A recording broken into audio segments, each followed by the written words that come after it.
Seventh ക്ലാസ്സിലെ page number 67 questions ആണ്. ഒന്നാമത്തെ ക്വസ്റ്റ്യൻ, ഒരു ക്ലാസ്സിലെ 27 കുട്ടികൾക്ക് കണക്കിൽ A+ കിട്ടി. ഇവർ ക്ലാസ്സിലെ കുട്ടികളുടെ 3/4 ഭാഗമാണ്. ക്ലാസ്സിൽ ആകെ എത്ര കുട്ടികളുണ്ട്? അപ്പോൾ 27 കുട്ടികൾ എന്ന് പറയുന്നത് ആകെ കുട്ടികളുടെ 3/4 ഭാഗമാണ്.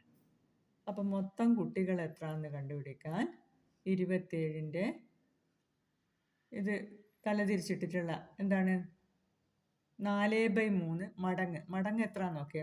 3/4 ഭാഗം എന്ന് പറയുമ്പോൾ അത് 27ൻ്റെ 4/3 മടങ്ങ് കണ്ടുപിടിച്ചാൽ മൊത്തം കുട്ടികളുടെ എണ്ണം കിട്ടും.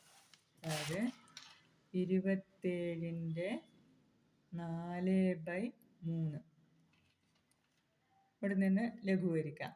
3 ഒരു പ്രാവശ്യം, 27ൽ 9, അപ്പം 4 9 36, മൊത്തം കുട്ടികൾ 36. രണ്ടാമത്തെ ക്വസ്റ്റ്യൻ, 1/2 ലിറ്റർ വെള്ളം ഒഴിച്ചപ്പോൾ ഒരു കുപ്പിയുടെ 2/3 ഭാഗം നിറഞ്ഞു. കുപ്പിയിൽ എത്ര ലിറ്റർ വെള്ളം കൊള്ളും? അതായത് 1/2 ലിറ്റർ എന്ന് പറയുന്നത് 2/3 ഭാഗമാണ്. അപ്പം മൊത്തം കണ്ടുപിടിക്കണമെങ്കിൽ 3/2 മടങ്ങ് എത്രയാണെന്ന് നോക്കിയാൽ മതി. 1/2 ലിറ്ററിൻ്റെ 3/2 മടങ്ങായിരിക്കും മൊത്തം വെള്ളം. 3/4, ഒരു 3 3 2 4, 3/4 ലിറ്റർ ആയിരിക്കും മൊത്തം. മൂന്നാമത്തെ ക്വസ്റ്റ്യൻ, ഒരു പാത്രത്തിൻ്റെ 3/4 ഭാഗം വെള്ളമെടുത്തപ്പോൾ 1.5 ലിറ്ററായി. പാത്രത്തിൽ നിറയെ വെള്ളമെടുത്താൽ എത്ര ലിറ്റർ ആവും? അതേപോലത്തെ ക്വസ്റ്റ്യൻസ് ആണ്. 3/4 ഭാഗം എന്ന് പറയുന്നത് 1.5 ലിറ്ററാണ്.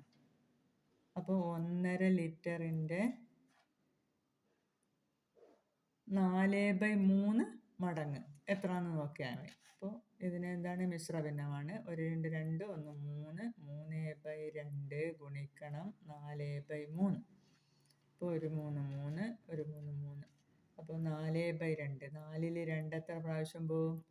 2 പ്രാവശ്യം. ഒരു 2 2, 2 2, അപ്പം 2 ലിറ്റർ. ഇനി നാലാമത്തെ ക്വസ്റ്റ്യൻ, ഒരേ നീളമുള്ള 3 നാടകളിൽ 2 എണ്ണവും മൂന്നാമത്തേതിൻ്റെ പകുതിയും അറ്റത്തോടറ്റം ചേർത്ത് വച്ചപ്പോൾ 1 മീറ്ററായി. ഒരു നാടയുടെ നീളം എത്ര സെൻറ്റിമീറ്ററാണ്? അപ്പോൾ 1 മീറ്റർ നീളമുള്ള ഒരേ നീളമുള്ള 3 നാടകളിൽ 2 എണ്ണവും മൂന്നാമത്തേതിൻ്റെ പകുതിയും. അപ്പോൾ എന്ത് 2.5. 2 എണ്ണവും മൂന്നാമത്തേതിൻ്റെ പകുതി എന്ന് പറയുമ്പോൾ 2.5. 2.5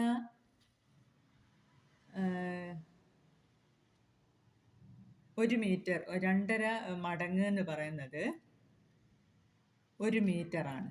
1 മീറ്ററാണ്. ഒന്നിൻ്റെ 2.5 മടങ്ങ്, ഒരു 2 4 1 5/2. അതാണ് എത്ര? 1 മീറ്റർ എന്ന് പറയുന്നത്. അപ്പോൾ 1 മീറ്ററിൻ്റെ 2/5 ഭാഗം എത്രയാണെന്ന് കണ്ടുപിടിക്കണം. അപ്പോൾ ഒരു 2 2 5, 2/5. 1 മീറ്ററിൻ്റെ 2/5 ഭാഗം എന്ന് പറയുന്നത് 2/5 ആണ്. 2/5 മീറ്ററാണ് ഒരു നാടയുടെ നീളം. ഇത് മീറ്ററാണ്. അപ്പോൾ ഇതിനെ സെൻറ്റിമീറ്റർ എത്രയാണെന്നാണ് ചോദിച്ചത്. അപ്പോൾ ഇതിനെ സെൻറ്റിമീറ്റർ ആക്കണേ എന്ത് ചെയ്യണം?